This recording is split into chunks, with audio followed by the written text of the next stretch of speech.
Oh, andiyan ka pala. Usap tayo. Welcome sa first episode ng ating Big Bros Podcast. So together with me, meron tayong tatlong matitinding special guests. Episode 1 titles Two Wheels in the Journey. So we will just introduce our special guest. So introduce lang kayo mga sir, tapos sabihin nyo kung ano yung drive yung motor. Gaano na kayo katagal nagmamotor? Mic check. Oh, cheers muna. Cheers. Yan. So, BTK, 1 year pa lang ako sa big bike community. I'm riding CX4RR. KRT edition. Yo, Jason. Isa sa member ng Ninja Philippines and Hampas Lupa Brothers. Tawag dito, yung motor ko, dati is Ninja 650. So, nag-upgrade ako ng Z9 SE 2025 edition. Yun lang. Yon, Ian, driving Z9 SE 2023, 2 years sa big bike. Thank you mga sir. So first question natin. So what make you decide to starting or have interest in big bikes? So lahat tayo dumaan sa magkaroon ng lower CC. For sure, I don't think kung sa inyo bumili na agad kayo ng mga kanya-kanyang big bikes. So I don't think may ganon. Pero ano yung turning point ng buhay nyo na masasabi nyo, puta, ito na yun, bibili na ako ng big bike? Ako, for me, ano ka talaga yan Dream ko yan talaga, bro. So, bata pa lang ako talagang, fan ako ng big bike. Laking 90s ako So, kung maaalala Parang nyo, hindi, parang 80s siya. Hindi, pero 80s nga ako. Pero syempre, doon ako sa 90s lumaki. Kung maaalala nyo that time, uso yung mga poster. Yung mga poster, tapos yung kwarto mo, may mga poster. Honest to goodness, yung kwarto ko noon, ang lahat ng poster ko, big bike. Tas pangarap ko talaga siya, bro. Sabi ko, dadating ang time na makakasakay ako dito. And then, yon nagkatrabaho tayo. Tapos, meron na tayong konti. Doon ako nag-decide na ito na yon. Kailangan ko nang bumili habang bata tayo. Kasi hindi na natin, baka, di ba? Baka hindi na natin kayanin kapag matanda na tayo. Kahit may pambili na tayo, hindi na natin siya masakyan. Exactly. Ako naman, nagmumotor na talaga ako. High school pa lang ako. Kasi, karerista ako dati sa mga lower CC. O, naghihinete ako noon. Mahilig ako sa motor. Sobra. Speed. Pag papipiliin mo ako sa sakyan o motor, talaga magmumotor ako. Wala akong pakialam sa sasakyan. Kasi doon na ako lumaki sa motor na yan Tapos naglalaro din ako ng motor show. Ilang motor nang nilaro ko sa motor show. Mahilig ako sa ganyan. So ngayon, yung asawa ko, sabi, wala naman silbi yung mga motor mo, sabi sa akin. 4 na motor ko, pinagbebenta. Tol, eto. So merong member ng family nyo na kontra sa pagmumotor mo? Hindi naman, wala namang kontra. Sabi ng asawa ko, wala namang kwenta yung motor mo. Hindi mo nagagamit. Kasi nga pang show Pang show lang, pang display lang. Binenta, 4 kong motor. So, Anong ginawa sa pinagbilan? ayun, binili namin ng big bike, ng Ninja 650. Then, kaya ako nakapag-upgrade kasi, syempre, hindi tol. Iba pa rin yung tunog ng inline 4 Pag yung inline 4 talaga, Tunog ang sarap sa tenga, di ba? Tunog Oo. mayaman. Parang nasa picture Oo, kaya yun, napunta na ako sa Z9. Ngayon, kasama ko na. Yan. Member na ako Ayun. ng grupong Hampas Lupa, di ba? Tagay ka muna. Napakalupit. Okay, about kay Sir Ian. Ako naman tol, yung story nun, 1 year in the making siyang negotiation sa wife.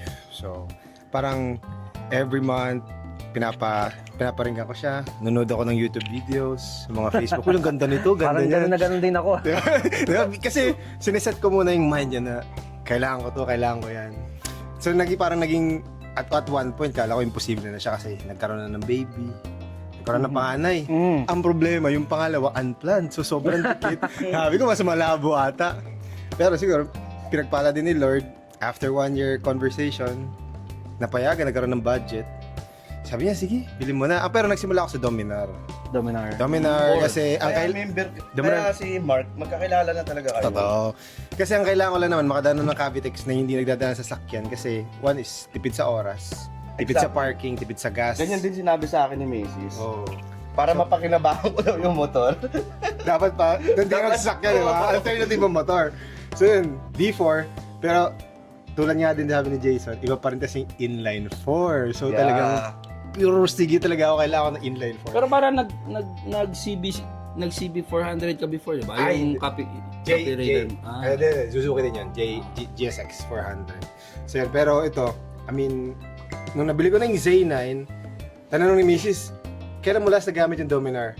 Sabi ko, hindi ko matandaan. Ayun na. Ibenta mo na yan kasi nakapark lang dyan. Kaya yun, super happy na ako sa Z9. Long ride ready, Bicol, Ilocos, North, South, guys. Di ka papalyain ng mga big bike ngayon. Wala na siyang overheating issues like in the past. So, that's the story.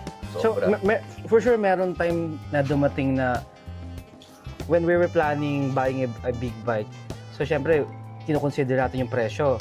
So, diyan pumapasok si inline 2, then si inline 4. Then ako, personally, ang goal ko lang naman is magkaroon ng big bike. Hindi ko pa alam yung kung inline 2, inline 4. So, hindi ko pa, wala akong idea. Ang goal ko lang talaga, from point A to point B, that's it. Wala na yung mga ibang specs na yan. So, nagbago lang siya nung nakilala ko yung mga putangin na nyo.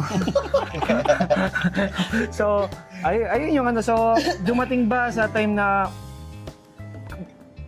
nag-decide kayo, inline 4 yung bibilin ko kasi mas mayabang ako. May ganun bang take sa mga sarili ninyo? Kasi rather than buying a inline 2, big bike pa rin naman siya. I mean, katulad ko, well, based doon sa ratio ng mga nagbe-big bike, hindi naman lahat kaya mag-big bike eh.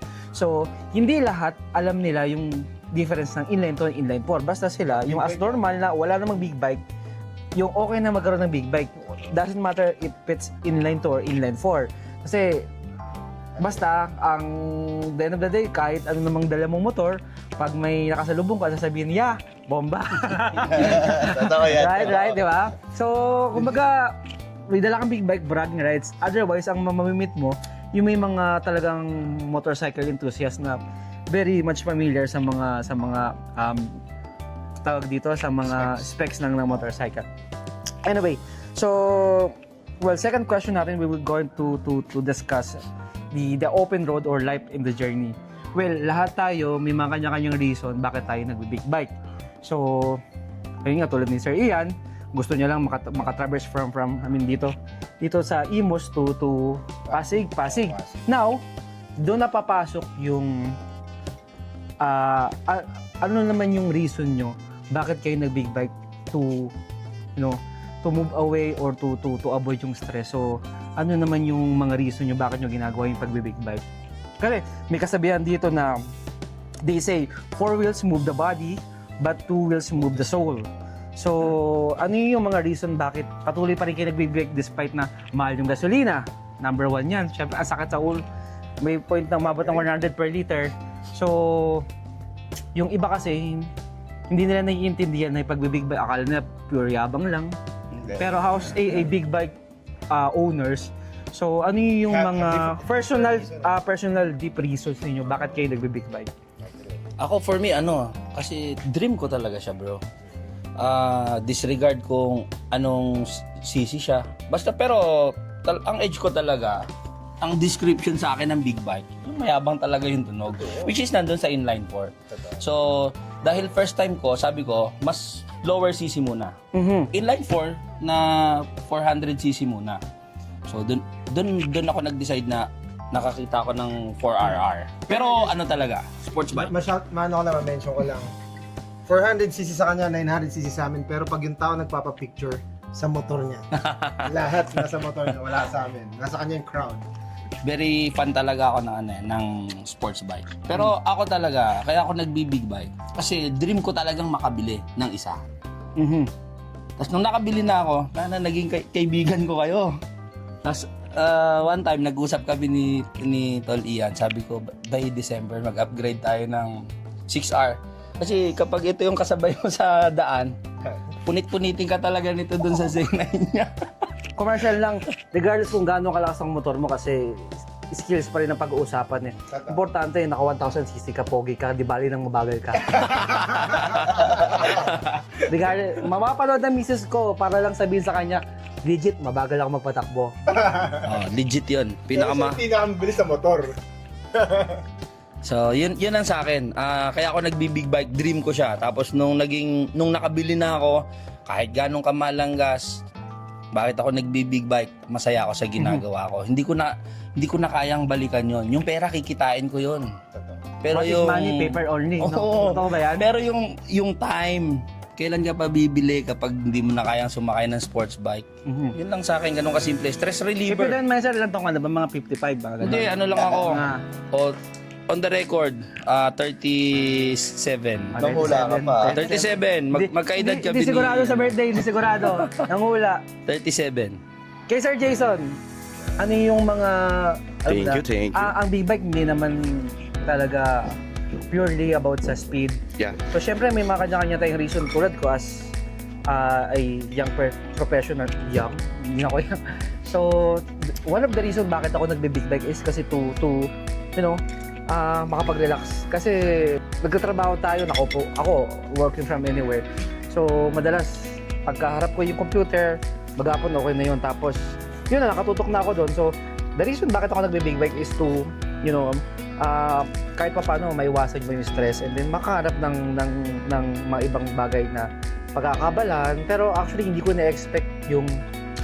Hindi ako fan ng group ride, no? So, ayoko ng group ride. Hindi ako talaga mahilig sa grupo. Ganun sumama Pero merong dito lately lang na-realize ko sarap pala magkaroon ng kagrupo lalo na yung mga kunyari nananahimik ka. Typical na araw, imagine nyo, typical na araw. May magme-message sa'yo, link. Pagkakagastos na sabi niya, bro, bili mo to. Kailangan mo to. Hindi mo kailangan mo yan. Hindi mo Yun kayo. yung ang siya. So, may mga bad sides sa pag-big bike actually. So, sige, to continue, Sir Jason, sige. Ako, kaya talaga ako nagbi-big bike. Pang pasok ko lang talaga sa duty talaga yan. Sana all. Oo, bro. Sana all. Oo, bro. Yung lahat, Sure, pangarap sure, nila sure, mag-big bike, pero siya, papasok lang daily. Kaya yun lang yun, boy. Inline for Exactly. daily. This is the bro. Yung Ninja 650 ko noon, 9 months lang sa akin yun, bro. 9 months lang tumagal. Nabitin ako. Siyempre, nainggit ako sa mga tunog ng Yung inline nabiting ko, ka ba, sumakit yung puson mo? Oo, oo. Ah, fuck! Kasi di makatulog Ay, to. sorry. Yung parang Rated kailangan bukas SBG. na inline 4 na. Hindi makatulog, no? 9 months sa akin yun, bro. Yung Ninja na yun. Sabi ko sa asawa ko, Mi, palit tayo ng motor. Sabi ko, ayoko na tong motor na to. Hotdog. Anong motor? Sabi niya sa akin. Yung C9 o kaya yung 6R, sabi ko. Dapat magsi-6R ako, bro. Same. Kasi, Pinagpilihan ko. kako, kung angkas ko yung asawa ko, Mahirap. mahirapan ako. Mhm. Bumili pa nga ng giri asawa ko hanggang ngayon, hindi ko pa nasasakay sa motor ko eh. Tapos, syempre yun, pampasok-pasok ko, naging inline 4 na nga yung motor ko. Hanggang sa nakilala ko yung grupo, yun. Kung di ko kayo nakilala, puta, wala. Solo rider pa rin ako hanggang ngayon. Di ako nagra-ride ng malalayo. Pinakamalayo ko lang nira-ride, Nueva Ecija. Umuwi lang ako sa probinsya, gano'n. Nung nakilala ko kayo, Hindi mo sa Oo. explore. ayun nga, sabi mo nga kanina, kahit mahal ang gasolina, masaya tayo sa ginagawa natin. Exactly. Piruin mo, saktong kataasan ng gasolina, nagpunta tayo ng vehicle. Pagkano inubos natin sa gasolina? 10,000? Ako 6,000. Pero ako, ang suggestion ko lang kay Jason, regardless kung nasa grupo siya, dapat nag-solo rider ka na lang. Puta, lagi ka naman nang iiwan. Lagi ka naman nang uuuli. So, Nagantay sa dulo may yan. member man ng grupo na gagawing spear, dapat hindi siya. Putang ina. Hindi group ride yun. It's brother. Race Hindi, yun, yun. race. Kaya ako nagbi-big bike. Lalo nang tumagdag pa kayo, naging magkakapatid na tayo eh. So, lalong sumaya yung pagbi-big bike ko. Lalong nagkaroon ng kabuluhan. Yun, kaya sabi mo nga, di ba, yung kanina, bili ka nito, bili ka niyan. Doon din ako natuto. Mga sulsul eh. Ito si Ian, number 1 yan. Bobo Doling nga yan. Bili ka ganitong helmet, tol. Yung Quartararo. Pagkatingin-tingin ko kapag kamahal-mahal, bili kang suit, tol. Bili ka ng boots, tol. Kasi bro, ang feeling mo, pag di mo binili, hindi ka na in sa grupo. Parang huli ka yun. Pero Oo, sado yun. ka eh, no? Pag stress din talaga, aya ka lang ng... Pero to be honest, pag nakikita mo naka-display. Oo, Solid. pagka stress ka rin talaga, aya ka lang ng ride. Hindi ba lalo nakaka-stress kasi ang dami mo ng Hindi gastos bro, eh. hindi Ano bro. yan? Babak-bak ka eh, pigain mo ng pigain hanggang kaya mo eh. Duplikat ka. Kaibiyan ka lang, di ba? Di ba tol, isang aya mo lang, may sasama. Wala yung stress mo. Pagbalik mo sa bahay nyo, ganun pa rin, galit pa rin asawa mo. Pero at least na-relax ka. Na-relax ka. Yun na importante. So kapag big So, bike, ayun. kapag magkaaway kayo, mag-ride ka lang. Pagbalik mo, Pagbalik magkawat pa rin mo, kayo. Magkaaway pa rin kayo, pero sure na-relax ka. Ay. How about si Sir Ian? Ako, tol, ano lang, agree ako kay Brother BTK. Para kasing yung big bike is trophy siya. Like, for all the years na we've been working, syempre, puyat, pagod, nagkasakit ka na, trabaho pa din. Parang at one point, deserve mo din magkaroon ng something for you. So, yung big bike talaga is yun din, parang trophy. Hindi rin naman ako car guy. So, for me, gusto ko pa yung garahe, mas maraming big bike kaysa meron ako Yun. sports car. Yun. Tapos, sports car mo yung Honda Civic 1990. Tapos 12 kayo sa loob. Paglabas nyo sa Shell, may mga camping chair pa kayo. Tapos at one point guys, nagkaroon kami ng Guys, no hate to sa mga gumagawa ng ganun sa Shell Marilao ah. No hate to. Maraming ganun, nagka-camping tapos nagreklamo na yung mga establishment. No hate guys, dito versus big bike versus sa mga car guy. car guy nagka-camping. Parehas na- tayo support. May camping chair na 12. Pero ang dala sedan. Sorry. Ako siya nang tanong na lang, paano nyo nagawa? Wala problema, paano nyo lang nagawa? Yun lang naman eh. Hindi kasi pwedeng 12 sa big bike. Yun na. Ulihin tayo. Tapos yung second reason ko naman is, at one time kasi nagkaroon kami ng malaliman na usapan ni Brother Sian. Yun. Yung topic naman namin is meron pa palang buhay outside fatherhood. Yung pagiging man of the house mo, diba? So, syempre, trabaho, provider.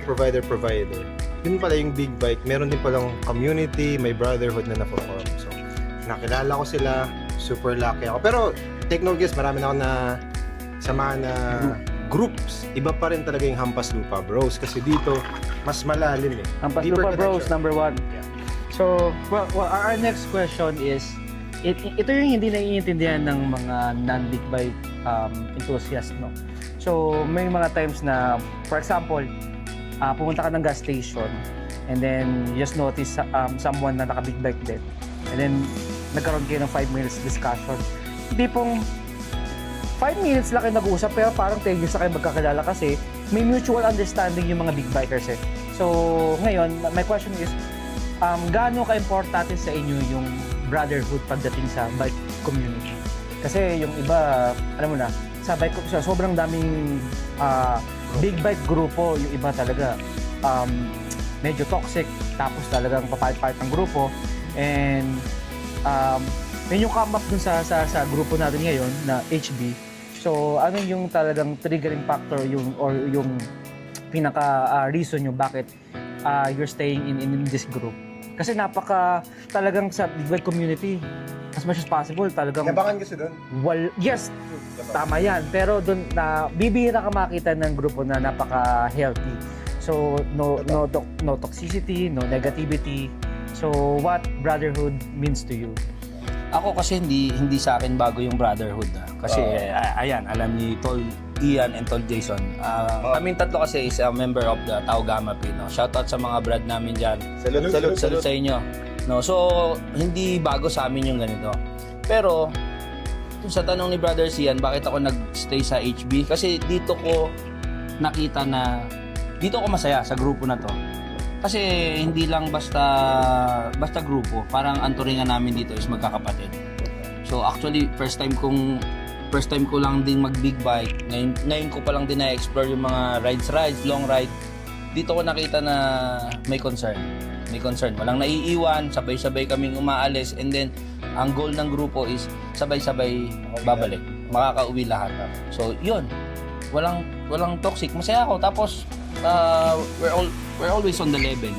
Disregard kung gaano kang kayaman, kung hindi ka man ganong kayaman. So, we're on the level, no? Walang, hindi pinag-usapan na matanda ka na, bata ka, mayaman ka, mas may pera ka. So, walang ganon. Laging, kapag nagkita-kita kami sa HB, pantay-pantay lang kami. So, yun sa akin. Prediction mo on the level. Totoo yun. Next question, please. Bigay mo muna yung ano mo, tol. Bigay mo muna yung insight mo. Bakit ka nagstay sa HB? Considering ikaw yung pinakamakulit sa grupo. Ano? You're the youngest. Yun nga, sabi mo nga, bro, iba yung samahan natin sa HB. Talagang iba. Ako yung bunso nila dun eh. Hindi naman ako yung pinakabata, no? 30 pa lang ako. Pero hindi ako yung pinakabata. May mga mas bata pa sa akin. 18, 19. Pinakabata sa young adult and professional. Young adult and pro. Then, ayun nga, masaya talaga, masaya sa HP. Walang lamangan. Lahat pantay-pantay. So, Wala lamangan, so meaning pare-pareho nag-aambak. oo, sabi mo nga, walang iwanan sa rides. Kami lang pwede mauna. Pero hindi may motto din kami syempre. Hindi naman namin kailangan patunayan na mabilis yung motor namin sa mga lower CC Kasi alam naman namin mas mabilis talaga yung motor namin. Kahit bahala kayo, unahan nyo kami kung kaya nyo. Joke lang. Sige, mauna na kayo. Sa atin lang yung pagyayabang ni Sir Jason. Mauna na kayo kasi baka may hinahabol, nagmamadali. Natatae. Lagi naman ng finish line natin is yung pamilya. Doon ang finish line natin. Sobrang solid ng HP Try nyo sumama sa amin pero sasalain muna namin kayo bago kayo makasali sa grupo. Hindi naman kami nag-add dito ng kumbaga hindi namin ka-vibes. Ganon. Hindi ka frequency. Lahat kami same vibes lang. Kung anong gusto ng isa, gusto na rin namin. Yun, masaya talaga sa grupo natin. Sobrang saya, sobrang solid. How about you, Brother Ian? For me naman, I think yung starting point talaga is yung pagiging mahilig mo sa big bike. Yeah. Pero something na I can highlight sa Hampas Lupa Bros, we look beyond we believe in the power of a reason. For example, sa mga big bike community kasi kapag hindi ka nagpakita, hindi ka umatan sa mga tambike, sa mga events, mabilis mag-kick sila. Pero for us kasi we believe in a reason like baka may family, may responsibilities ka. So, hindi kami ganun kababaw na dahil lang hindi ka nagpakita, kick ka na agad. We don't do that. Yung iba, tol, ginagawa nilang komplikado yung grupo eh. Tawag dito, dapat, kaya nga tayo nag-big bike para yung stress natin. Exactly, di ba? Oo. Tapos sila may stress pa sila sa grupo na yun. Makapag-comply lang, Oo. no? So, that's one. I mean, Hampas Lupa Bros, guys, we look beyond dun sa situation mo. We understand. Marunong kami. Kasi, kung hindi niya matatanong, siguro 90% ng Hampas Lupa Bros is pamilyado. Yeah. Lahat may mga asawa, may mga anak. So, hindi namin naging issue yung graduation ng anak mo, men. Kami pa magpupush, men. Umatin ka naman sa graduation ng anak mo. Hindi siya issue sa amin kasi at one point, lahat tayo pagdadaanan yun. So, that's one for the Hampas Lupa Bros. And, ayun nga, masaya siya. Kasi, kapag naglo-long rides, first-timers, siguro matagal na kayo sa long rides, sa Hampas Lupa Bros, hindi kayo pwedeng maiwanan, sabay-sabay tayo alis, sabay-sabay tayo uwi. Kung madidelay kayo kasi nasiraan kayo, lahat tayo madidelay. So yun lang, something na you can count on sa Hampas Lupa Depende Bros. na lang kung may nahabol kang oras, pwede ka na mauna. Oh, pero magpapaalam ka. Kasi the rest of the team, lalo na yung mga admin natin, na nandito, lahat ng admin, has to agree to it. If hindi sila mag-agree, you gotta stay. Kasi ano siya unified, parang consolidation siya ng decision na lahat. So, sa grupo namin, wala pala kaming presidente, no? So, majority wins. So, every decision ng members matters to us. So, siguro, next, mabilis lang, no? May mga sets of question ako rito, isa-isa lang.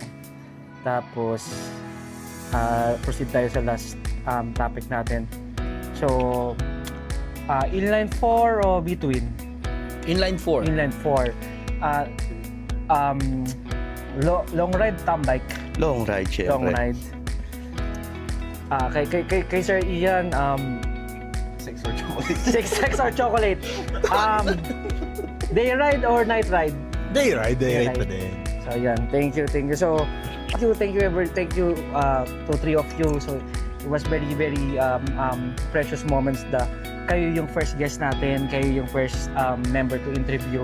And then we're leaning towards to another episode with the other members po. No? So we're very excited to share some big bike experience. And then siguro last part na lang is message sa big bike community, or for example doon sa mga young bachelor na naghahangad or nag-dream magkaroon ng big bike. So short message, sir. Ako keep dreaming. Keep dreaming and work hard para makuha mo yung dream mo, kasi kahit na anong dream mo tas hindi ka Kailangan ng kilos. Oo, syempre. That's true. Hindi mo maaabot yung hindi mo maaabot yung gusto mo. So, hindi lang sa big bike, kahit sa buhay natin, kung gusto mo maging successful, you claim it na magiging successful ka, pero you work hard. No? Yeah. Walang nakukuha ng in an instant. No? Yan sa akin. Okay na yun. Nasabi mo na lahat eh. Wala na kaming dapat Hindi, ang sabihin. message sa mga young professionals talagang, kasi ako very late bloomer talaga ako, late na ako naghangad ng big. Hindi talaga ako mahilig sa motor, pero para dun sa mga talagang naghahangad, yung mga bata pa lang talaga gusto na ng big bike. Message lang, quick message lang para sa encourage sila to get their first big bike. Yun nga, sabi nga ni BTK is keep dreaming. Pero yung mga bata dyan na mayayaman, pabili na kayo sa mami nyo. Matik yan, bibilang kayo ng mami nyo. Shout out, Rain. Shout out pala sa mga mamas boy dyan, no? Sa mga mano ulam. Shout out. Hindi, yun talaga. Keep dreaming. Hindi masamang mangarap. Balang araw, matutupad nyo rin yan. Samahan nyo rin ng sipag, ano? Samahan nyo rin At ng... konting illegal. Yeah, wag. Okay, copy. Magiging kalaban namin kayo dyan pagka sa illegal. Doon lang tayo sa legal. Mangarap ka lang at sipag. Ay, sorry. Yun lang. Ayun, tama naman yung sabi nila. Agree ako sa sabi na sipag at syaga. Agree ka, pabili sa nanay nila. Saka nag-agree. Pakilinaw. Paano mangarap, sipag at syaga. Pero meron akong tip, and then this goes beyond big bike. Kung gusto niyo talagang, alam mo yun, mas sabihin natin mas may advantage, dapat willing kayong gawin yung mga bagay na hindi willing gawin yung iba. Kasi for example, lahat tayo naghuhugas ng plato pero ayaw nyo magligpit, dapat ikaw yung willing magligpit. Kasi dun yung advantage nyo. Dapat meron kang something na ginagawa na hindi ginagawa ng iba. If you do that, sipag at syaga, pangarap, kayang-kaya nyo yun. Yun lang. Thank you. Cheers. For that. Cheers. Cheers. Ayoko. Kaya na lang. Thank you guys sa pakikinig. Hopefully nakakuha kayo ng konting aral para sa mga naghahangad magkaroon ng big bike moving forward. So, yeah. See you on the next video.